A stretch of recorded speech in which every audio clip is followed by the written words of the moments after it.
வணக்கம். சேலத்தில் லேட் ஆகும் போல இருக்குங்க விஜய் மீட்டிங்கு. அதனால் சட்டு புட்டுன்னு காஞ்சிபுரத்தில் போட்டுடலான்னு முடிவு பண்ணி நாளைக்கு நடத்துகிறாங்களாம்.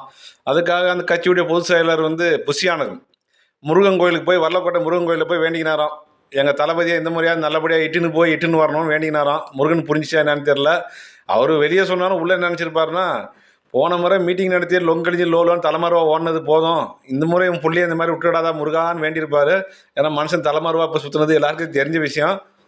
இவர் மீட்டிங் நல்லா நடக்கணும்னு வல்லக்கோட்டை முருகன் கோயிலுக்கு போனால், காஞ்சிபுரத்து மக்கள்லாம் கைலாசநாதர் கோயில், ஏகாம்பரநாதர் கோயில் போய் வேண்டிக்கிறாங்களாம். நாளைக்கு காஞ்சிபுரத்தில் நல்லபடியாக எந்த பிரச்சனையும் நடக்கணும்னு மக்கள் வேண்டிக்கிறாங்களாம்.